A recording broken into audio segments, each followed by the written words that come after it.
तहसील प्रशासन के हमारे अन्य जिम्मेदार अधिकारी, बार एसोसिएशन के जो हमारे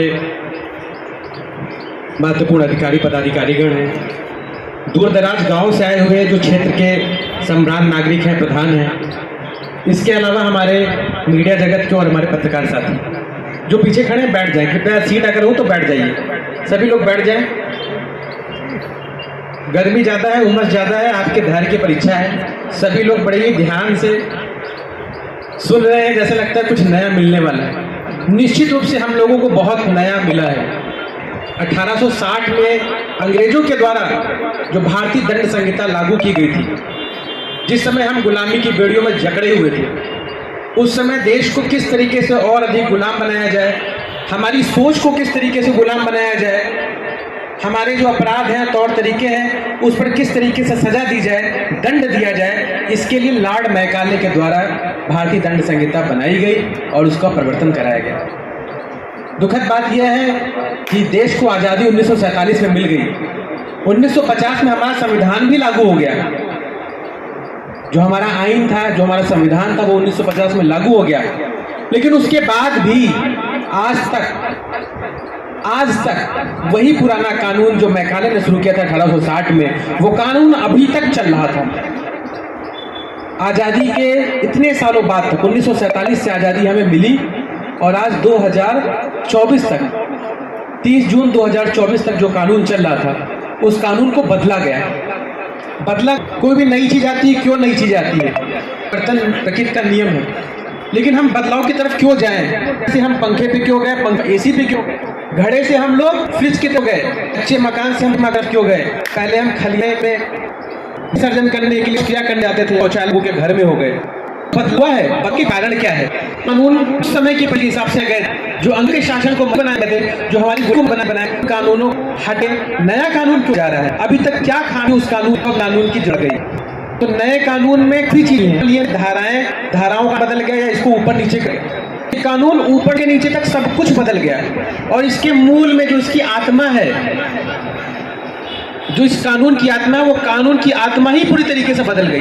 क्योंकि पहले कानून की जो आत्मा थी, कानून का उद्देश्य का जो लगा वो दंड देना, दंड व्यक्ति को इस तरीके का बनाना जिस तरीके का हम चाहते हैं। लेकिन अब ये जो नया कानून है, इसका उद्देश्य दंड के स्थान पर नागरिकों को केंद्रित करते हुए, नागरिक प्रणाली पर केंद्रित करते हुए, जैसे कि अभी नायब साहब ने बहुत अच्छा वर्ड बोला, सर्वसमावेशी, सभी को समाहित करते हुए, केवल स्त्री और पुरुष नहीं, इसमें ट्रांसजेंडर की बात भी है।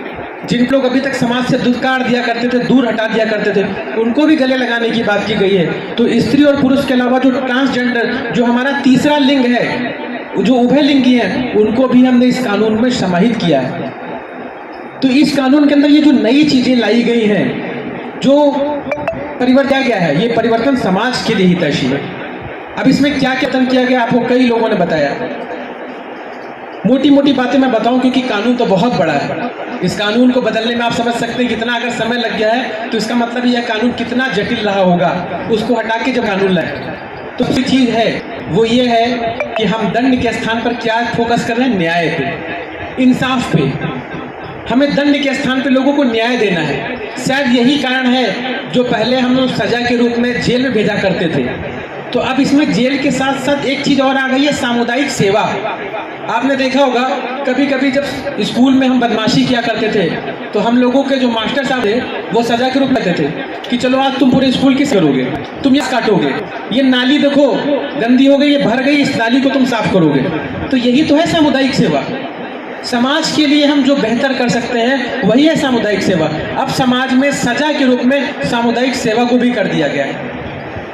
किसी ने अगर शराब पी के किसी माता कुछ भी, उसमें न्याय का सामुदायिक सेवा के रूप में किस प्रकार उस व्यक्ति का हृदय परिवर्तन होती है, जो हम लोगों के गांधी जी कहा करते थे, हृदय परिवर्तन बढ़ा व्यक्ति जिम्मेदार बनाने के लिए नया कानून लाया।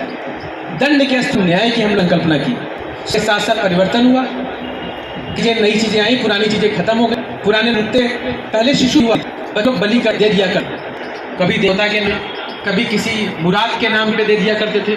वो चीज़ें धीरे धीरे, जो बलि प्रथा थी, ठगी प्रथा थी, वो धीरे धीरे समाप्त होती गई। लेकिन अब अपराध के नए तरीके आ गए हैं। अभी आपको एसएचओ साहब ने बताया कि आज अपराध का जो सबसे बड़ा तरीका वो है क्या? मोबाइल। मोबाइल से कोई व्यक्ति बैठे बैठे राजस्थान में बैठा हुआ है, उड़ीसा में बैठा हुआ है, कौन व्यक्ति है, कहाँ का रहने वाला है, उसका नाम क्या है, उसकी जाति क्या है, उसका धर्म क्या है, आपको कुछ नहीं पता। और वो बैठे बैठे आपने मोबाइल से आपका बैंक अकाउंट खाली, आपके नाम मर्जी लेकर वो जान से मारने की धमकी दे सकता है। वो किसी भी जगह अपराध कर सकता है मोबाइल के माध्यम से। तो पहले जहां पर अपराध करने के लिए व्यक्ति उपस्थित होता था, भाई किसी ने लाठी डंडा मारा तो व्यक्ति वहां पर उपस्थित है, उसने डंडे का प्रयोग करके आपको मार दिया। लेकिन अब क्या कर रहा है, मोबाइल में इस तरीके की बोली, उसी को आपत्तिजनक मोबाइल के माध्यम से आपने कॉल में रिसीव कर लिया और बाद में वो आपसे पैसा मांगता है कि 5 लाख रुपया दो, नहीं तो ये वीडियो जो है ये तुम्हारे घर वालों को पूरे समाज में भेज देंगे। आदमी डर के क्या कर 6 लाख रुपया, वो पैसा फिर मांगेगा। ये अपराध कभी खत्म नहीं होगा, वो लगातार आपको टार्चर करता जाएगा, लगातार आपसे फिरौती के रूप में रकम मांगता जाएगा। आपकी क्या जिम्मेदारी है? ऐसे अपराधों के प्रति सतर्क तो रहना ही है। ऐसे अपराधों के प्रति सतर्क रहने के साथ साथ रिपोर्ट जरूरी है, क्योंकि तरीके मोबाइल के अपराध कर के संदर्भ में अभी तक हमारा पुराना कानून था, उसमें कोई विशेष प्रावधान नहीं थे। अब नए कानून में क्या किया गया है, जो के माध्यम से आप किसी को भेजेंगे, आपने देखा होगा ग्रुप बने रहते हैं, ग्रुप बढ़ाते ही रहे। आपका बार का कोई किसी ने फोटो भेज दी, कई बार महिलाओं दिया, तो बातें थी कोई सीख नहीं करता तो चल दी, क्योंकि पुराने का था ही नहीं, 60 मोबाइल था ना कंप्यूटर था।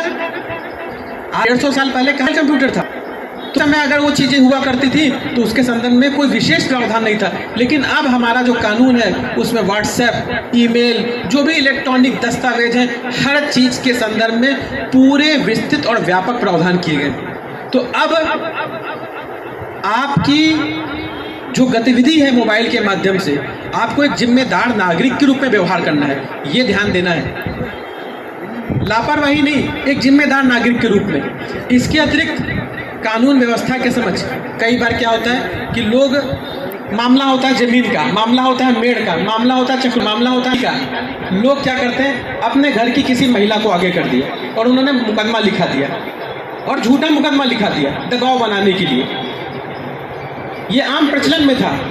अब क्या है, नए कानून में इस तरीके के परिवर्तन आए हैं कि जो आप इस तरीके के झूठे मुकदमे लिखाया करते थे, क्योंकि अब अगर किसी बच्ची के साथ कोई अपराध होगा तो उसमें 20 साल की सजा, आजीवन कारावास तक का प्रावधान है।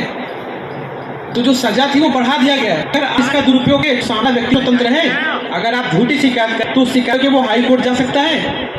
और निश्चित रूप से अगर आप झूठी शिकायत करेंगे, चीज़ों को बढ़ा चढ़ा के दिखाएंगे, तो उस पर कानून जो है वो और ज़्यादा, अब नया कानून और भी ज़्यादा सख्त हो गया है, उस पर सज़ा का प्रावधान और भी ज़्यादा बढ़ चुका है। तो इसलिए जिम्मेदारी है कि जो सही बात है, जैसे एक धारा है कि अगर शादी का झांसा देकर कोई व्यक्ति किसी महिला के साथ कोई गलत काम करता है, पहले कोई उसके संदर्भ में विशेष प्रावधान नहीं था, नए कानून में धारा 69 आई है, धारा 69।